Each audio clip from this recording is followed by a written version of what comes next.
ఇక నాగర్ కర్నూల్ జిల్లా దుందువి నది వద్ద ఉద్రిక్తత నెలకొంది. తాడూరు మండలం ఎట్టిధర్పల్లి సమీపంలో రైతులు గ్రామస్తులు ఆందోళనకు దిగారు. అనుమతుల పేరుతో లెక్కకు మించి ఇసుక తరలిస్తున్నారని మండిపడ్డారు. అధికారుల అండదండలు, ఇటు భారీ పోలీసు బందోబస్తు పెట్టి మరీ పెద్ద ఎత్తున ఇసుక తరలిస్తున్నారని ఆగ్రహం వ్యక్తం చేశారు. దీంతో గ్రామస్తులు పోలీసుల మధ్య వాగ్వాదం చోటు చేసుకుంది. ఇసుక వాహనాలను అడ్డుకుంటే కేసు నమోదు చేస్తామని పోలీసులు బెదిరింపులకు పాల్పడుతున్నారు. అడ్డగోలుగా ఇసుకను తరలిస్తే భూగర్భ జలాలు అడుగంటుతాయని, పచ్చని పంట పొలాల మీదుగా ఇసుక రవాణాతో విధ్వంసం చేయొద్దని రైతులు వాపోతున్నారు. అనుమతుల పేరుతో చేస్తున్న ఇసుక తరలింపును వెంటనే ఆపాలంటూ కలెక్టర్కు ఫిర్యాదు చేశారు గ్రామస్తులు.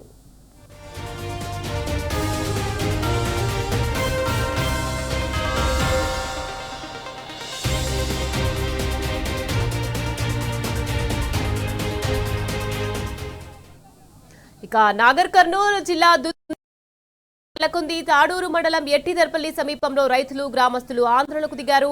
అనుమతుల పేరుతో లెక్కకు మించి ఇసుక తరలిస్తున్నారని మండిపడుతున్నారు. రైట్, ఇదే విషయానికి సంబంధించి మరింత సమాచారాన్ని మా ప్రతినిధి శేఖరాచారి అందించేందుకు సిద్ధంగా ఉన్నారు. శేఖరాచారి, చెప్పండి.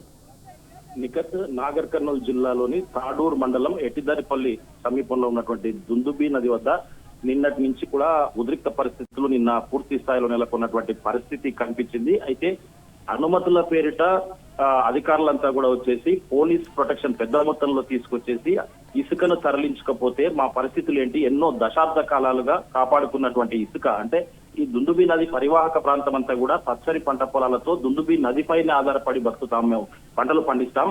ఒక్కసారిగా ఇసుక చెప్పా పెట్టకుండా తీసుకెళ్తే మొత్తం లూటీ చేస్తే దుందుబి నదిని మా పరిస్థితి ఎట్లా, మేము పంటలు ఎట్లా పండించుకోవాలి, మా బోర్ల పరిస్థితి ఏంటి అని చెప్పేసి వాళ్ళు ఒక్కసారిగా గ్రామస్తులంతా కూడా రైతులంతా మూకుమ్మడిగా ఆ వాహనాలు ఏవైతే వచ్చాయో వాటిని అడ్డుకున్నటువంటి పరిస్థితి.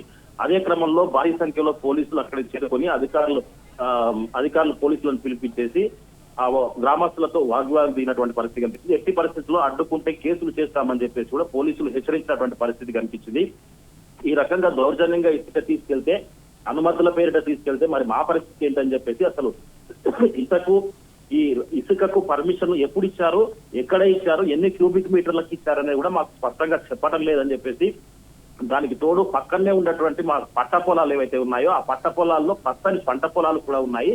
వాటి మధ్యలో మా అనుమతులు లేకుండా ట్రాక్టర్లు కావచ్చు, జేసీబీలు కావచ్చు అటువైపు తిరుగుతా ఉన్నాయి. మరి మా పంట పొలాలు నష్టపోతే దానికి సంబంధించినటువంటి పొల్యూషన్ వస్తే మరి మా పంటలు ఎవరు కాపాడాలి, తర్వాత మా పంటలు నష్టపోతే మాకు ఎవరు న్యాయం చేయాలని చెప్పేసి కూడా వాళ్ళు అడుగుతున్నటువంటి పరిస్థితి కనిపిస్తుంది. ఇదే విషయమై వాళ్ళంతా కూడా మూకుమ్మడిగా నిన్న కలెక్టర్ కూడా కలిసి వాళ్ళ వినతి పత్రంతో పాటు వాళ్ళ బాధను, వాళ్ళ గోడును కూడా వెళ్ళబోసుకున్నటువంటి పరిస్థితి కనిపిస్తుంది.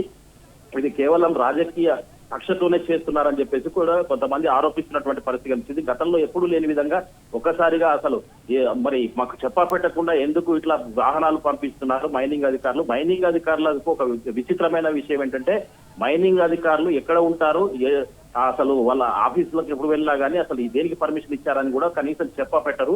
ఇటువంటి సమయంలో ప్రొటెక్షన్ తీసుకొని వస్తారు, మాకు చెప్పా పెట్టకుండా ఈ ఇసుకనంతా లూటీ చేసుకొని పోతే మా రైతుల పరిస్థితి ఏంటని చెప్పేసి కూడా వాళ్ళు ప్రశ్నిస్తున్నటువంటి పరిస్థితి కనిపించింది. ఈ బెదిరింపులకు భయపడే ప్రసక్తే లేదు. మాకు సహజ సిద్ధంగా ఉన్నటువంటి ఈ దుందుబి నది ఏదైతే ఉందో ఆ పరివాహక ప్రాంతం గుండా మా పంటలన్నీ కూడా పండించుకుంటాం. ఒకసారిగా అక్కడ విధ్వంసం సృష్టిస్తే మా పరిస్థితి ఎట్లా అని చెప్పేసి కూడా వాళ్ళు అడుగుతున్నటువంటి పరిస్థితి కనిపించింది. ఏదేమైనప్పటికీ ప్రజాప్రతినిధులు పట్టించుకొని ఈ ఇసుక అనుమతుల పేరు తీస్తున్నటువంటి ఇసుకను ఆపాలని చెప్పేసి, లేని పక్షంలో పెద్ద ఎత్తున కూడా ఆందోళనకు దిగుతామని చెప్పేసి కూడా ఎట్టిధర్పల్లికి సంబంధించినటువంటి రైతులు గ్రామస్తులు హెచ్చరించినటువంటి పరిస్థితి అయితే కనిపిస్తా ఉంది. Right, thank you Shekharachari.